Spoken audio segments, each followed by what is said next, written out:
All right, good morning, everyone. We are going to go ahead and get started this morning.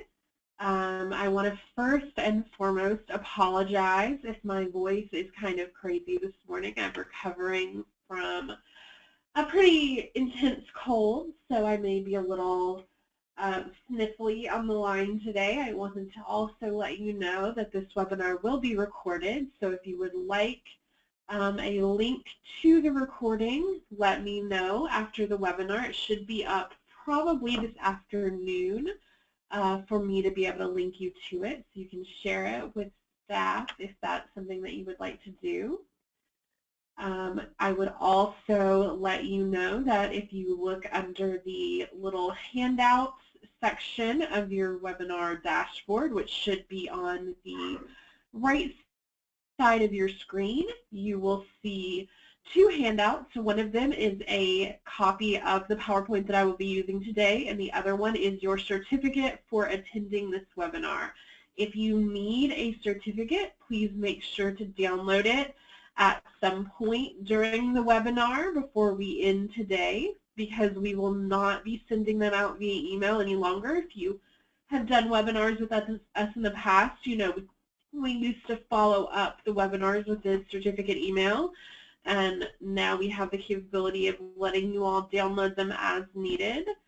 So, and I will give you time at the end to do all that, so don't worry about it, but I just wanted to let you know.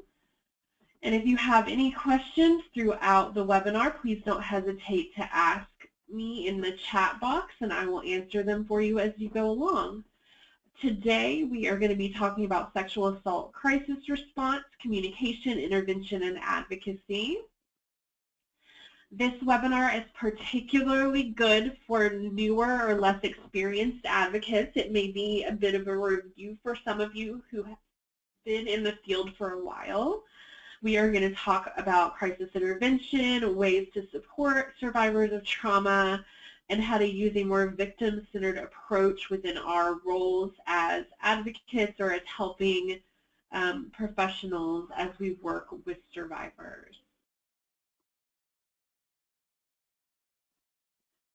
So a huge part of our work as advocates, in particular in the realm of sexual assault response, is to listen and give a non-judgmental, non-blaming listening ear for the survivors that we work with.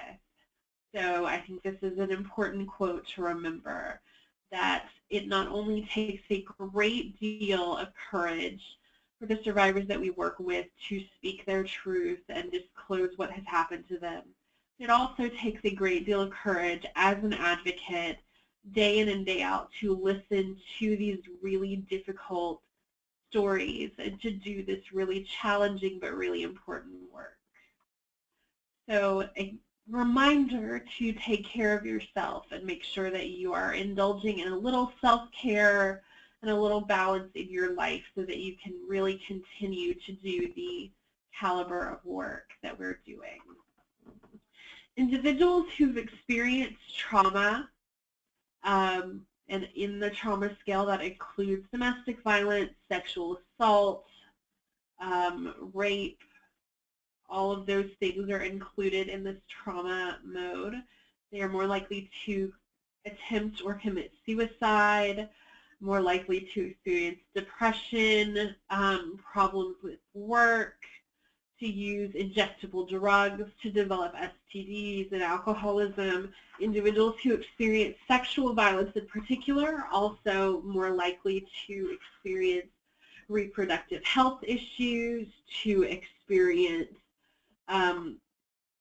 pain symptoms or fatigue symptoms and things like fibromyalgia. They're more likely to experience intestinal issues, migraines, sleeplessness, night terrors and nightmares, insomnia. So they are experiencing not only intense emotional reactions to trauma, but very real physical reactions to trauma as well. And so as advocates, it's important for us to remember our clients are potentially struggling with as they come to seek help from us. After trauma, the world is experienced with a different nervous system. The survivor's energy becomes focused on suppressing the trauma, the inner chaos, the emotional reactions at the expense of involvement in their life. So you see a lot of withdrawal. You see a lot of stopping things that they used to be really interested in, avoiding people and places that they used to be close to. Again, these physical symptoms, fibromyalgia, chronic fatigue, autoimmune disease, and that is why it is critical for trauma treatment to engage an entire person, mind, body, and brain, and not just focus on emotional reaction, but treat individuals as a whole organism. And if you are interested in sort of trauma response and trauma treatment from a very trauma-focused, victim-focused approach, I do highly recommend the book that this quote comes from, The Body Keeps Score. It's a really excellent, excellent resource. And so a lot of times as advocates within our organizations, we work with really challenging clients. I cannot count the number of times I've heard about a quote-unquote difficult client. And so it's important for us to remember when we're working with clients that are difficult, that are challenging, that take more work, that may be less open, less focused, less available than we would like. It's important to remember the things that they're going through as a survivor, the things that may be changing in their emotional states, in their physical states, in order to be the difficult person that you see before you. And it's important to remember that when survivors come to see you in the wake of trauma, they are not the same person they were prior to the trauma, and they are dealing with that change in the best way that they know how. So always assume good intent, and that survivors are doing their best and trying their best to get through each day. And if they are being challenging or being difficult as you try to work with them, imagine the effects of the trauma that they're going through and what they're handling. And so we are going to talk first and foremost about listening and about some good listening skills, how that comes into play with interacting with survivors. So first and foremost, understand how violence impacts the survivors that we're going through again, and understand that a survivor may come to you and seem anxious, they may seem distracted, they may seem to go away or dissociate while you're talking to them, and they may have difficulty with tasks that are triggering, and all of those things are normal responses in someone who has survived trauma. So there are things that we can do or remember to mitigate these factors. If someone does seem anxious or distracted, easy things to do are to engage them in the here and now. For instance, asking them questions that ground them in the room, and it can be very simple things such as, would you like a drink of water? Would you like some coffee? How do you like your coffee? Where would you like to sit? Kind of focus them. What would you like to talk about right now? To focus them in that present moment. If a survivor seems to go away or dissociate when you're talking to them, it could be because they were triggered. And so you get kind of that 1,000-yard stare, that blank face. Triggers are not always apparent. They're not always something that we maybe expect or understand.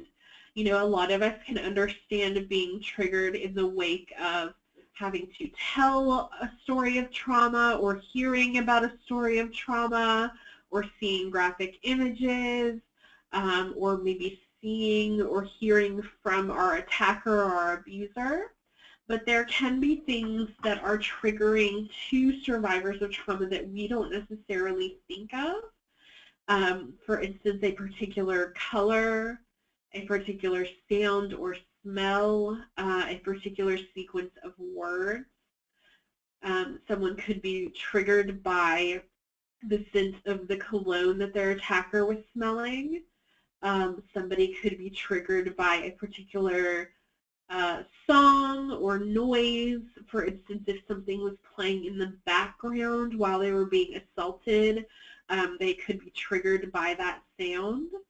And these are things that we would not even be consciously aware of, but would be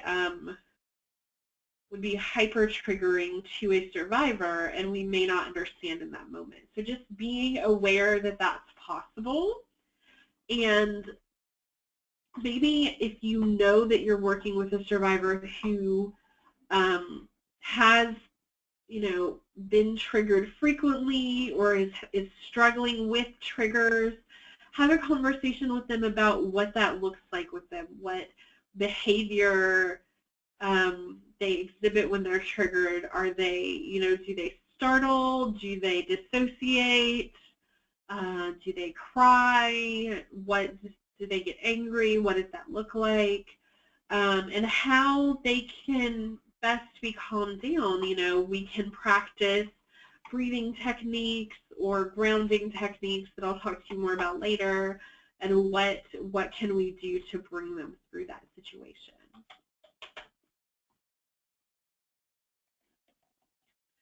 So some key steps to responding to individuals who are in crisis. First and foremost, start by believing them. I always say in trainings, but it's, you know, it's very true that we may be the only person in a survivor's life who does believe them. They may not have a support system, family, friends who do believe them. They may be isolated from those people. They may have had, you know, incredibly damaging responses from people who don't believe them. That's incredibly common. We all know how many people are out there who tend to blame the victim or who believe that every rape victim is lying. So starting off by letting the person know that you believe what they're telling you. Remain calm. This one is incredibly important. We should never make a survivor feel like they have to comfort us or that they have somehow hurt or upset us by telling us their story or by disclosing to us, because that dissuades them from wanting to disclose to anyone else, because they're going to be hyper aware of the effect that their story has on people, and they don't want to bring more hurt to individuals, especially people who are helping them. So, but on the other hand, the stories are, you know, like I said earlier, these can be incredibly difficult, incredibly challenging, painful stories to hear as an advocate.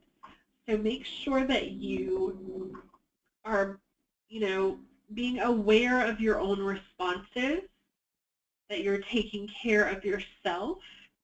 You know, it's not only if a survivor needs a break, it's if the advocate needs a break in the middle of, you know, in the middle of conversations. And you can use simple, you know, can we pause for just a second? I need a drink of water, I need a bathroom break, or let's get some coffee.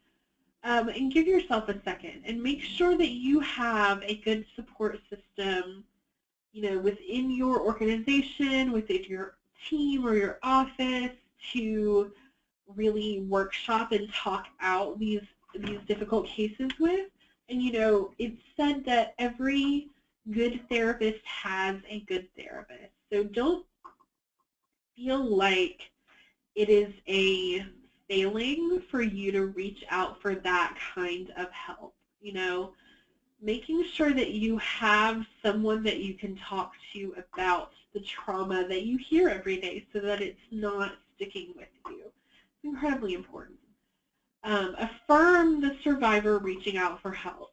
So simple things like, I'm so glad you called. I'm so glad that you're here. Thank you so much for telling your story. We're going to do our best, or I'm going to do my best to help you through this. We're with you.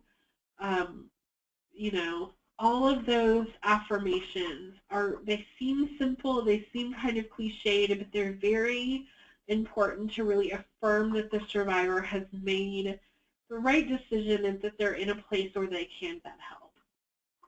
Check your values, check your biases, check your all of those stigmas that we may carry towards sexual assault or sexual assault victims. Check those at the door. Make sure that you're not bringing those into a session with a survivor. We are all helpers. We're all advocates in some way, even whether we're first responders, whether we're medical, whether we work at a crisis center or a shelter. We're all wanting what's best for victims, but we all also are living in this world where, rape myths and stigma and victim blaming exists, and we can't help but to absorb that on some level. So really challenging those biases within yourself and make sure you're not bringing them into the room. And, not only rape myths and biases and stigma surrounding that, but that you may have biases or beliefs or morals or culture that is very different from some of the individuals that you are advocating for, that you're working with. So make sure you're not bringing those kind of prejudices and biases into the room with the survivors that you're working with. Really examine those things within yourself. And then make sure that you're asking open-ended questions. You're going to get more information by asking those open questions than by asking closed yes or no questions. And the more information that you get, the better that you're able to help survivors. And I don't mean asking and getting all of the kind of gory details of what happened or asking unnecessary questions, but really the questions that dig down to what the survivor's needs are, what the next steps should be, where they want to go with their healing process. And so when we're asking about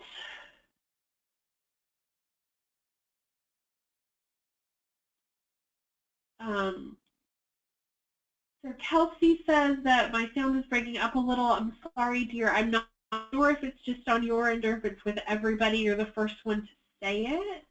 I will try to speak a little louder and see if maybe that helps, where it may be a result of my phone line or your phone line. I'm not sure. Or my just crazy voice where I'm sick. I don't know. I'm sorry about that, though. So the other thing to think about when we're talking about listening is kind of active listening rather than passive listening. So active listening means being present, being focused on that individual, making sure that you're not doing other things, that you're not checking your phone or checking email, or that you're not so focused on an intake form or paperwork that you're not really focusing on the individual.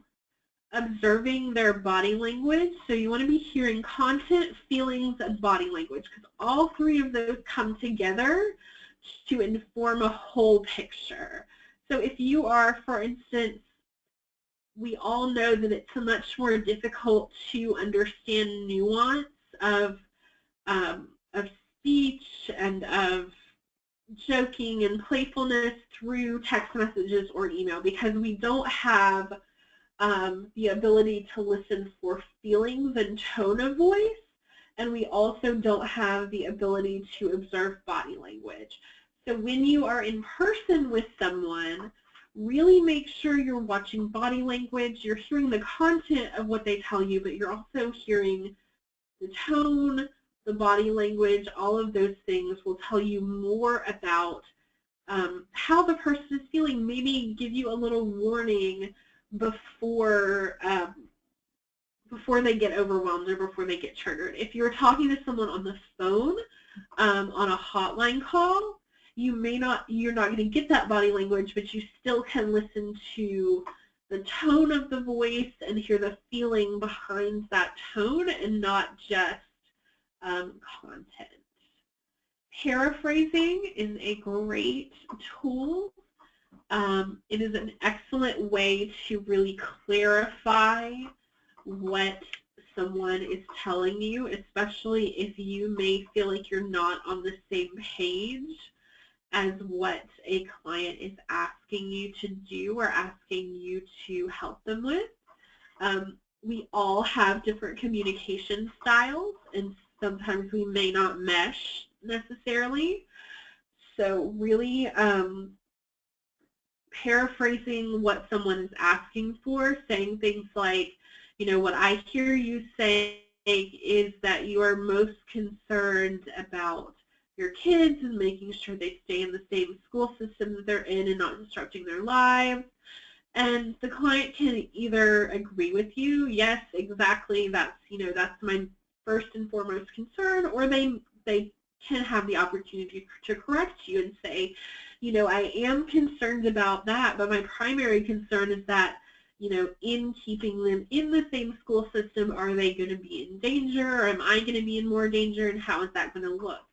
So really allowing them the room and space to either say, yes, you know, we're on the same page, or no, you know, clarify, get to the root of the issue.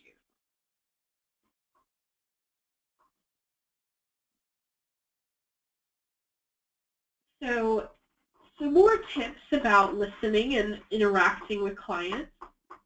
The 80-20 rule for listening. So you are, as an advocate, you should be listening 80% of the time and only speaking or responding 20% of the time. And that really allows your focus to be on the client and allows your practice and your advocacy to be driven by that client. The more you listen to them, the more you're going to start hearing the details and the information about what their root needs are for your advocacy.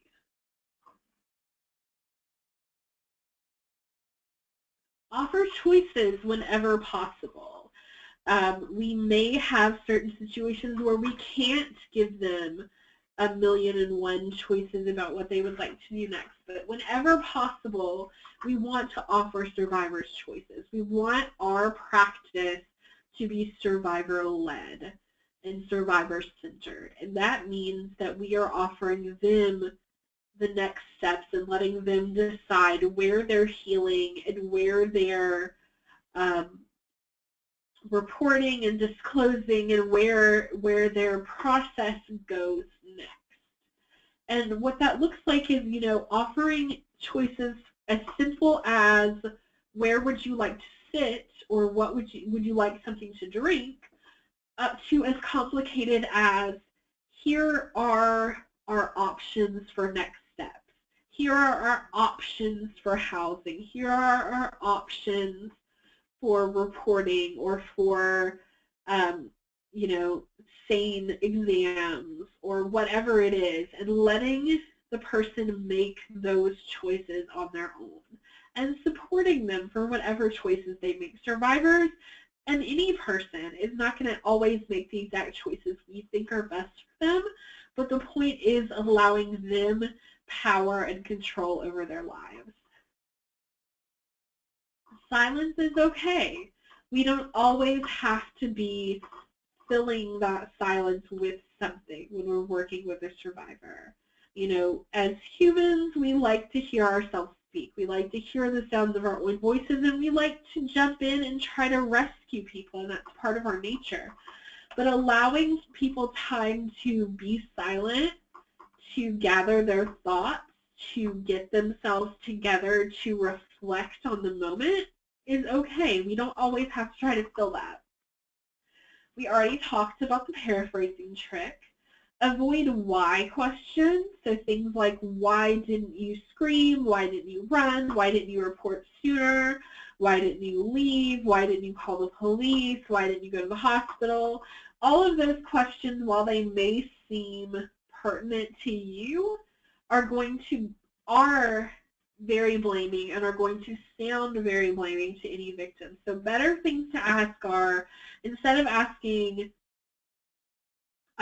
for instance, why didn't you report or why didn't you call the police immediately, asking something like, what made you come today? Like what changed or what is different today that made you want to come talk to us? Or,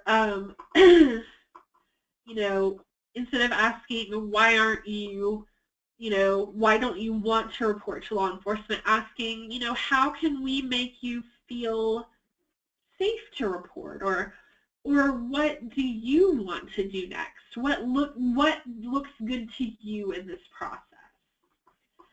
Making a plan is the next thing. Not only am I talking about safety planning here, which you may or may not be using with sexual assault victims, depending on who their perpetrator is and what the circumstances are. You may or may not be safety planning. But what you will be doing with any survivor that you're working with is making some kind of plan for their next step and for their future. And make sure that they are a central part of that, and that they are the central player in making the plans, and you're just the one supporting them in those next steps. And so an easy way to remember some of these active listening skills is the acronym LISTEN. So look interested, get interested, make sure you're focused on that survivor, involve yourself by responding, paraphrasing, asking questions, stay on target, ask the things that you need to ask to get the information you need to do your job well. Test your understanding, whether it's asking questions or paraphrasing what they're telling you. Evaluate the message and the needs, and neutralize your feelings and biases. Don't bring those in the door with you. So are there any questions at this point? Does anybody have any questions about what we've talked about so far? And you can ask those in your chat or question box on the dashboard on the side of your screen. So if you have any questions, I'll give you a second or two to ask any that you might have.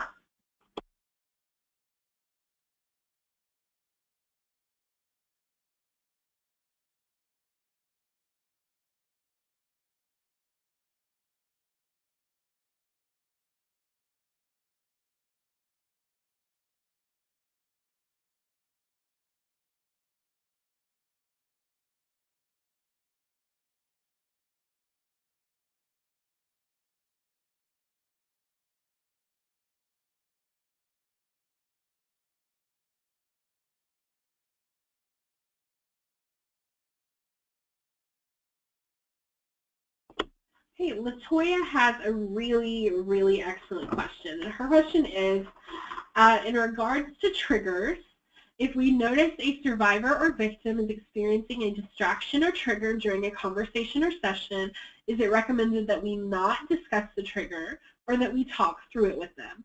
Or should we make that determination based on how they are reacting?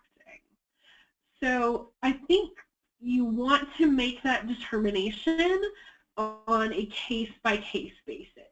And what you can do is kind of talk to every survivor that you maybe do an intake with about what triggers are and ask them if they have experienced anything like that. And maybe say something like, if I notice during one of our meetings or one of our sessions or one of our conversations that you seem to be experiencing a trigger, what would you like me to do? A lot of times it's not really recommended in that moment to go into really delving into and discussing the trigger, because that can make that trigger response worse.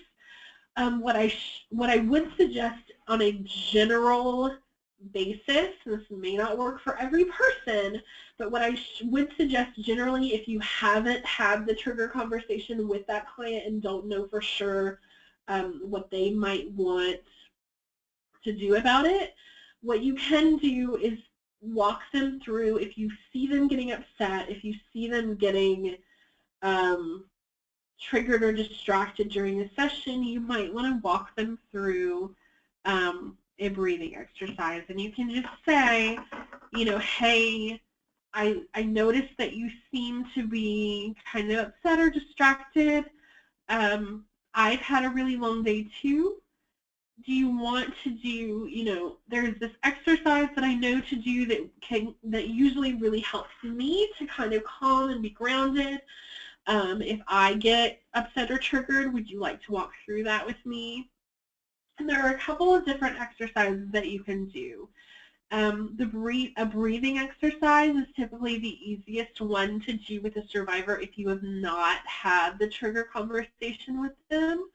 And there are a couple of different ones you can do, but the easiest one is what I call breath counting.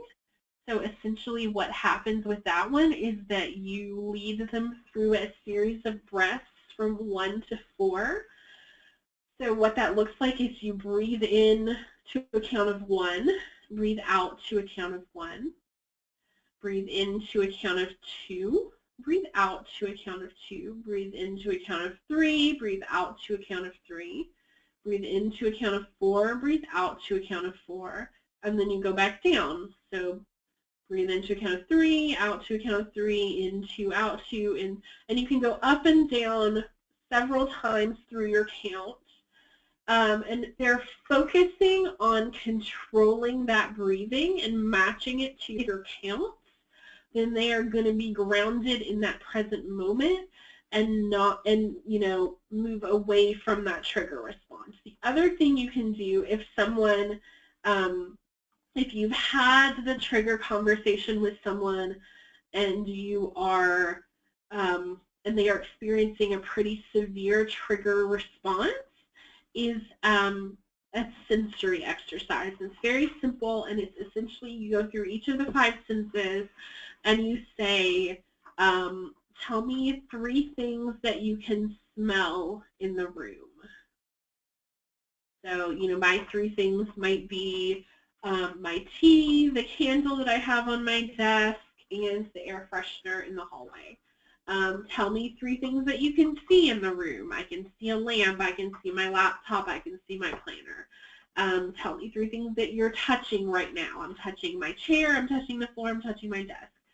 So take them through all 5 senses, have them list things that they can see, taste, touch, smell, hear, and that again grounds a person into that present moment and into that physical space and can really pull them back from a dissociation response or a trigger response. So both of those are really, really easy and really very effective for triggers. All right, so if there are no other questions right now, and like I said, you can feel free to ask any questions that you want as we go along. I'm going to go ahead and move on to the next session. And so a few more things. It's okay to not know the answer. If someone asks you a question or asks you for resources or recommendations and you don't know the answer, it's okay. You know, we can't all know everything there is to know that a survivor might ask us, but it's okay to not know. I would just say be honest about that. You know, I don't know what the answer is. I'm not quite sure what resources for that particular problem are in our area, but you know what? I'm going to do some research for it, and I'm going to find out for you, and then I'm going to get back to you in, and I'm going to get back to you in a reasonable amount of time, which I would say within 12 to 24 hours, and really follow through on that. Don't leave survivors hanging. If you don't know the answer, it is absolutely fine to go find that answer, but be prompt and be following through on your promise to do that. Rephrase and redirect. So this is a very good way to work with someone who may be in kind of a few different situations. Someone who is in extreme crisis, who may be very, very, very emotional and not necessarily super easy to understand or super present or super helpful to you in what they need. And a lot of times these are people who, may call crying or be very upset, and we want to be the sounding board for them and give them an opportunity to talk out those emotions and to be the listeners. But we also want to make sure that we can help them, and in order to help them, we have to get to the root of an issue. So rephrasing and redirecting is great for this. And what that looks like is rephrasing what they're telling you. I hear you,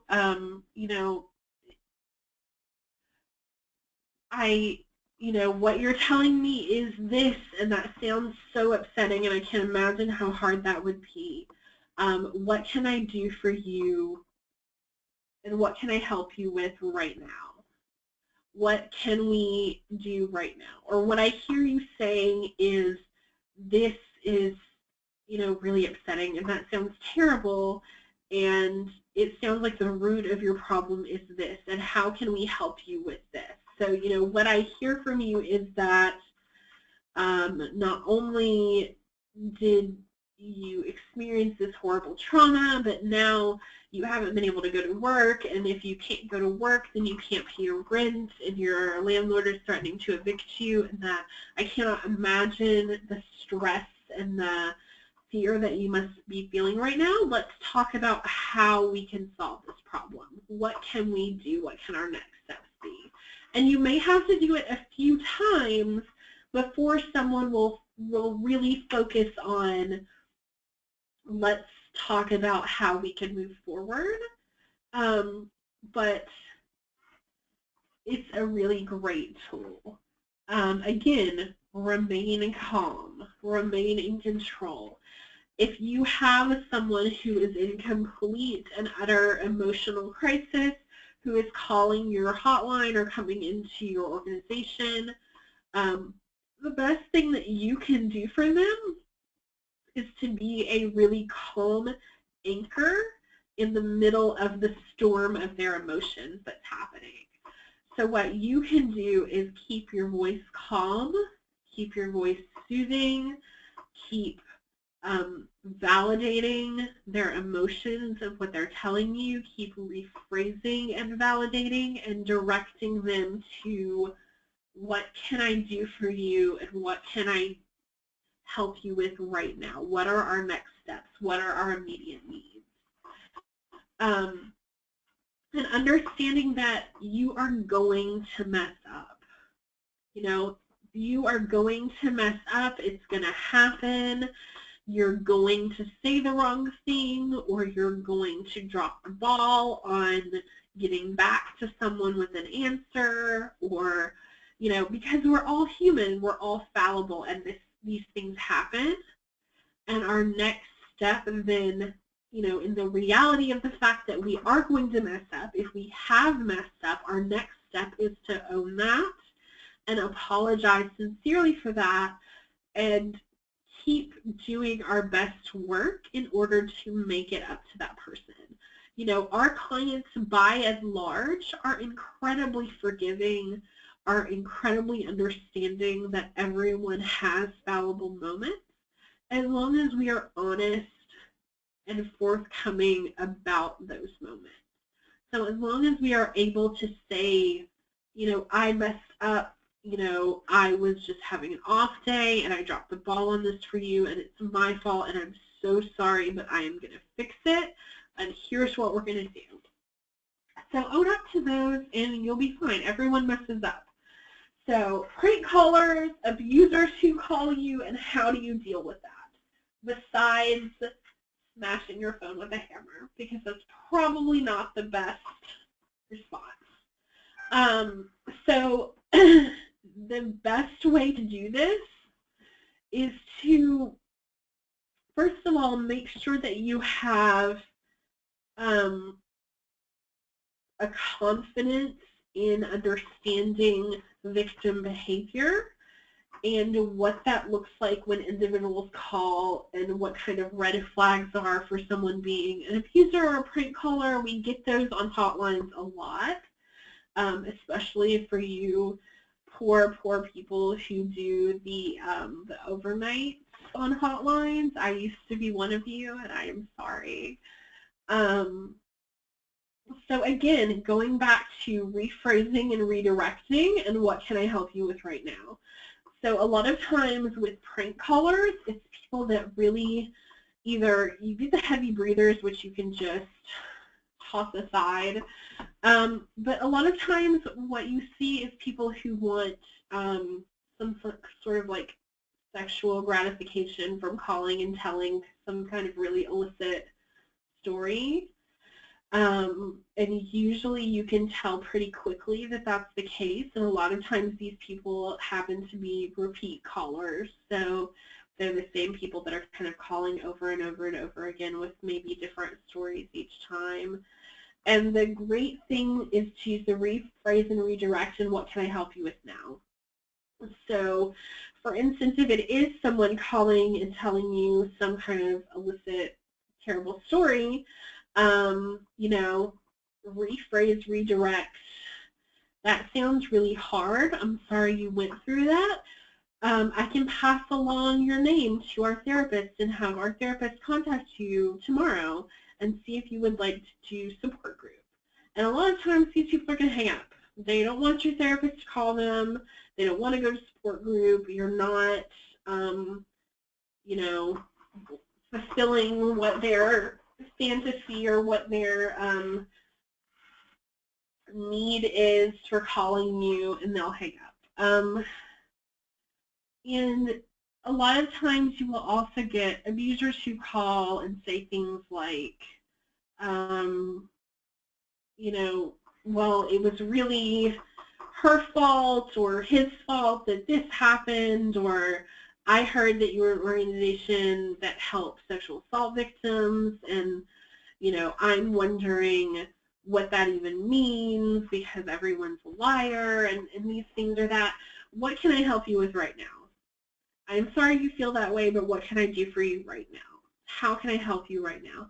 If you get a really persistent person who is calling who is abusive on the phone or who is a prank caller and very clearly a prank caller, it is okay to say, you know, it sounds like our next step here is to call law enforcement and let them know that you've been calling and see if maybe they can be more helpful to you. And a lot of times when you say that, these people are going to hang up and they're not going to call back.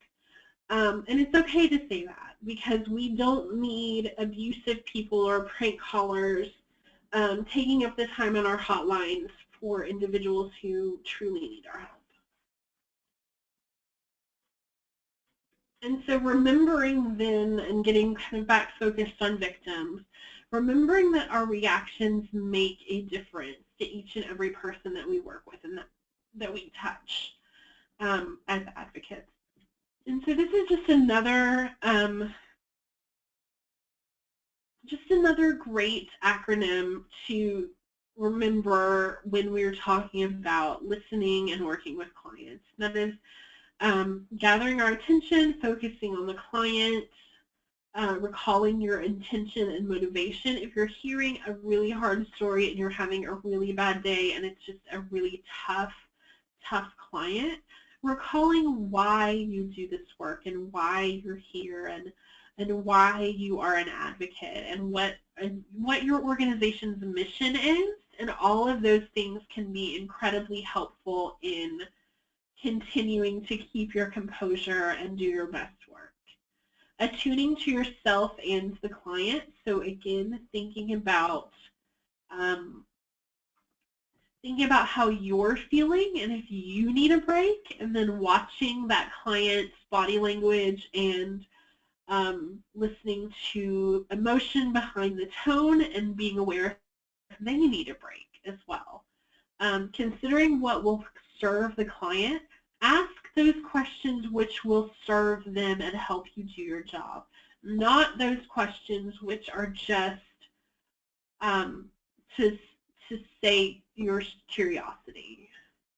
Engaging in an ethical way, and that means creating those healthy boundaries and following through with what you say you're going to do. So healthy boundaries as in we're not giving clients our personal cell phone numbers. If we're not on call, if we're not on hotline overnights, then we're not answering our phones at 3 o'clock in the morning. We're not answering our emails when we're on vacation. Making sure we have those healthy boundaries, and making sure we're also following through with the resources and the information and the things that we say that we're going to do. And then ending ethically as well, making sure that we are helping our clients to move forward and to move into a place where they don't need our services anymore because they are standing on their own.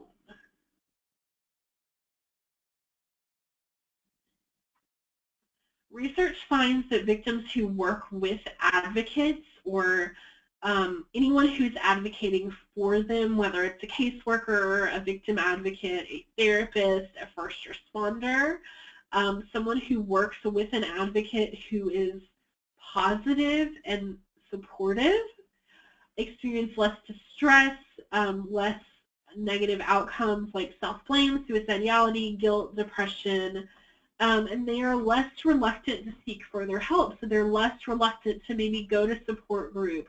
They're less reluctant to maybe report to law enforcement or to follow through with their investigation. So we as helpers have an intense and important effect on the people that we work with.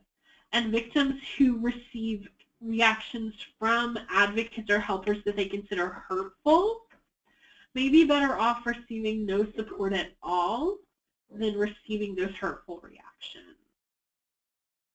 And so understanding and thinking about how our reactions affect survivors, and are we being empathetic, and are we being honest, and are we being supportive in our reaction and in our work. And the easiest way to kind of check yourself for that is to think about, what do you want someone, or what would you want someone to say if you are in crisis?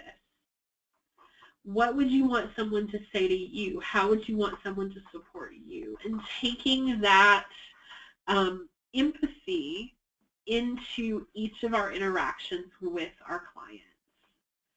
So what does this positive support look like? as an advocate to a client, what do survivors say that this positive support looks like? And it's really simple stuff.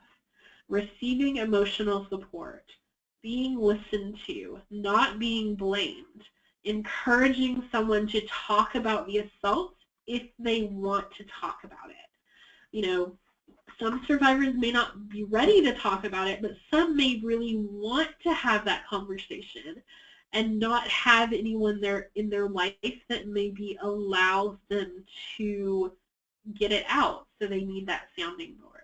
Not being distracted with other things. Again, not checking your phone, not checking your email, not being so focused on paperwork that you're not focusing on the person. And so when we are responding, there are some really simple things that we can say that maybe sound cliche but are very helpful. You're not alone. Thank you for coming to me. Thank you for talking to me. This is not your fault. There is help available, and we're going to give you the best help that we can. How can we support you? What would you like to do next?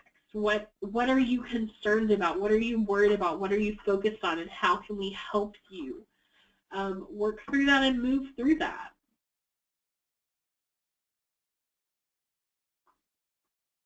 And then being aware of barriers to listening and to advocacy and to interaction. So stereotyped reactions, having those biases and not checking them at the door, but bringing those biases into conversation. Unsuitable responses, so like that picture I showed a minute ago, that whole thing of, you'll be fine, don't worry about it, move on, it's not a big deal, but it is the client's world right now. And so having those unsuitable responses. Inapt verbal cues, so arms crossed or fiddling with your phone or having a paper or a desk, a barrier between you. Cultural and physical barriers, so not being aware or sensitive to or understanding of the cultural or social differences that may exist between you and the clients that you're serving. Tips for if you're seeing a client in your office space or in a physical space, arrange seating so that the client is your main focus and not your desk. And so maybe not have the desk between you if that's possible, or at least make sure that you're looking directly at the client and your computer or your planner or other things on your desk are not your direct focus. Take responsibility for getting the information that you need to do your job well. So make sure that, again, you're not asking questions just for the sake of curiosity, but you are asking those open-ended questions, and you are clarifying and paraphrasing and having these attentive conversations so that you have the information that you need to do your job as well as you can. And take responsibility for getting that information. Respect the client's privacy. Don't ask questions that you don't need to know the answer to do your job. You don't need, as an advocate, if you're not law enforcement, if you're not a nurse, if you're not a first responder, as a victim advocate working in a crisis center, you don't need to know every detail of a sexual assault or a traumatic incident in order to do your job well. You also, if you do know those details, you don't need to share them in order to do your job well. Respect the client's privacy. Don't leave the room or carry on side conversations while you're working with a client. It's fine to call someone in to ask a question or clarify something that has to do with the client, but not carrying on side conversations about other clients or about other things that you're doing or things that don't have to do with the client, and not leaving the room. It's fine to take breaks and say, let's go get a drink of water, let's, take a bathroom break, But don't, oh, I have a phone call, excuse me, I've got to step out for a minute. Don't do things like that where you're just leaving the client high and dry. And think about if we are rescuing or if we are empowering the client. So make sure that while we are supporting the client in every way that we can, and that we are supporting and helping them through every process of their healing, that we're not making the decisions for them, and that we are not taking over and taking their healing and their journey out of their hands. We don't want to place ourselves in a role above the survivor, in a role of superiority or of power, or we don't want to posit ourselves as gatekeepers to where you have to do what I think you should do as the next step in your healing, or I'm not going to give you access to the resources you need. We are partners and helpers in their healing, but it is, again, led by the survivor. And if you are seeing survivors in your office space, make sure your office space minimizes power differential, so you're not sitting behind a huge desk and seeing them sitting in a little chair. You're not standing above them. You're not putting yourself physically in a position of power. That there is mutual respect and shared learning between you, and accountability. If you say that you're going to do something for a survivor, follow through. And advocacy as teamwork, not only within your organization and the coworkers, but as a team with the survivor that you're working with. Discuss with survivors the range of responses people have to trauma. Have those conversations about triggers. Have those conversations about what trauma looks like so that they can better equip themselves in their healing, and so that you can help them if they're with you and they get triggered or they dissociate in that moment. And make sure we're viewing each survivor as a unique individual who has their own strengths and resources, because everyone brings their own strengths. Everyone brings their own knowledge and information and resources to the table. And again, physical space. If you're seeing a survivor in your office, make sure it's clean. Make sure you have space for privacy, that you're not talking to them about sensitive stuff in the middle of a hallway or in a waiting room. Make sure the decorations are welcoming to LGBT survivors and survivors from all faiths and cultures. And if you see children in your organization, make sure that the space is welcoming for children. Limit or eliminate graphic posters about violence. All of those graphic awareness posters with showing like beat up people on the poster, if you are seeing clients in your office space, then they should not exist within that office space, because that is a surefire way to trigger.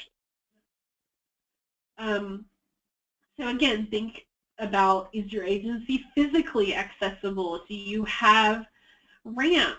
Do you have ways for clients with disabilities to get into your office? Is your are your materials, your decoration, your reading material, posters, are all of those things reflecting the diversity of the people you serve?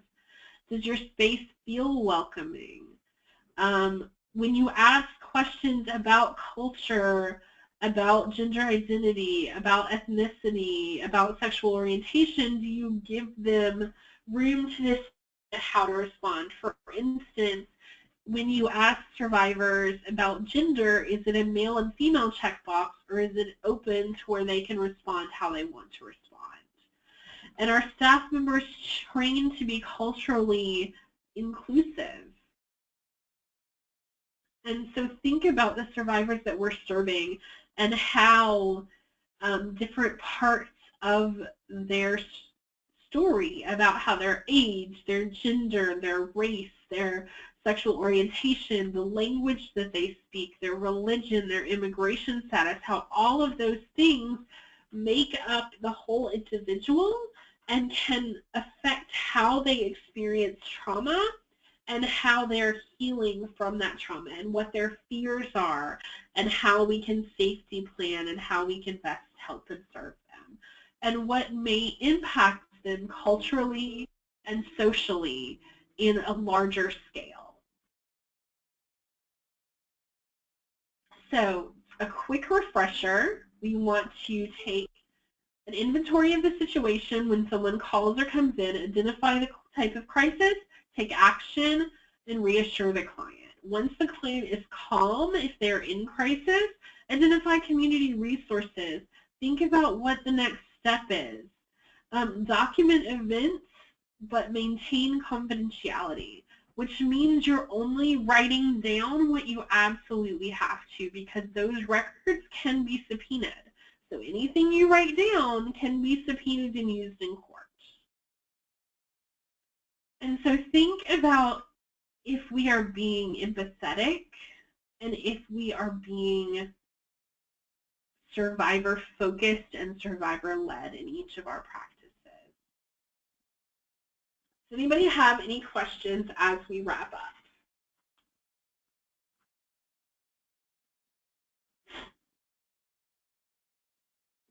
I am going to stay on the line for a few minutes to answer any questions that may come in, and also to give you time to download the copy of the PowerPoint and your certificate. And all you have to do to download those is just to click on your little handouts tab on the dashboard on the left side of your screen and click on the title of the document you want to download. So one of them is called SA Crisis Response Webinar, and one of them is Training Certificate. So when you click on that, it'll pop up in a new window and allow you to download or print. So I'm going to, like I said, I'm going to stay on for a few minutes and answer questions that anyone may have and give you time to download those. But otherwise, we are done for today. Thank you so much for attending the webinar. Like I said, if you would like a copy, I did record it, so I can send you the link to that. My email is on the screen, so feel free to contact me if you have any follow-up questions or want more information or want a copy of the webinar. And if you don't have any questions, you are free to go, but like I said, I will stick around for a few minutes.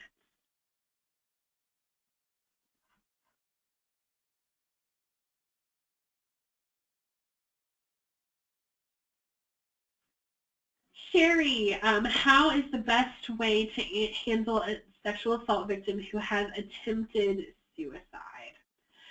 So in the moment, if they are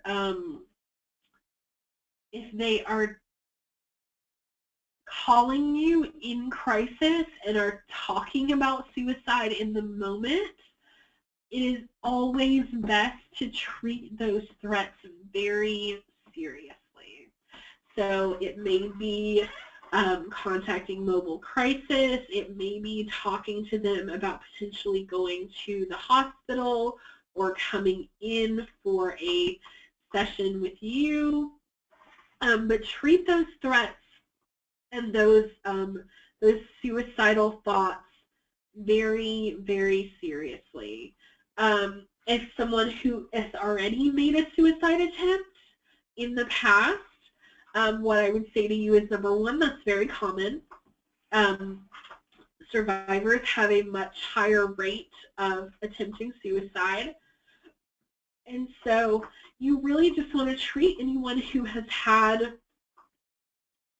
attempted suicide in the past that you're working with currently like you would treat any other survivor. Do the same good work with them as you would to anyone else. And you may have a conversation with them if they bring it up and disclose this suicidal ideation or suicide attempt. You may say, you know, if you ever feel like that again, please call our hotline. You know, please call me. Please call our hotline.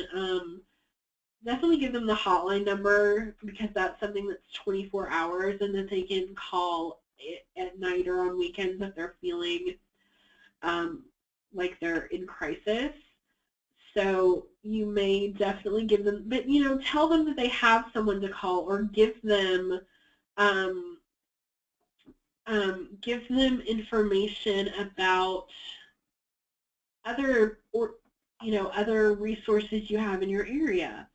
If you have the national suicide hotline, the state suicide hotline, or helpline, you can give them those numbers too, and just say, if you have thought again, or if you feel like you're at that place again, please get in touch with someone, because there are people who care about you. Yes, you may have, I just had a question about, may I have a copy of the presentation? Yes, you may. If you don't mind, please shoot me an email and just say, reminding you about the webinar presentation, just so I have your email address so I can send it your way.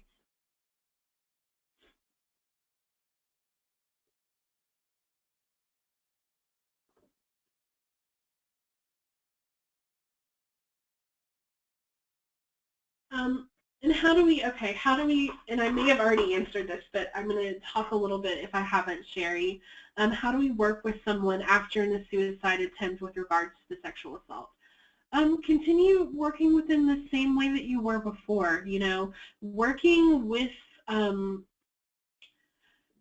their healing process through sexual assault advocacy is not what pushed them toward a suicidal moment. That is their trauma. And the more that they work through the trauma and start to heal from the trauma with the help of advocacy, the less likely they are to attempt.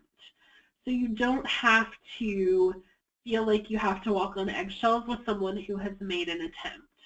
Just have a frank conversation with them about what they can do if they're feeling some kind of way again, and who they can call and what numbers there are available, and that they know that there are people who care about them, and then continue your good advocacy work like you would with any other client. Any other questions for those few of you still on the line? You're very welcome, Sherry, no problem.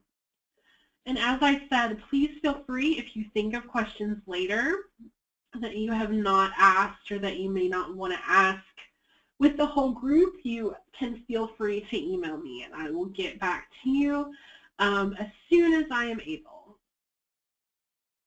And don't forget to get your certificate if you need it.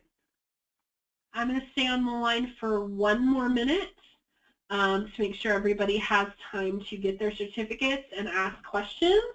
But if you do not need to ask questions, and if you've already got your certificate, you are welcome to close out of the webinar, and we'll talk to you next time. Thank you so much for attending.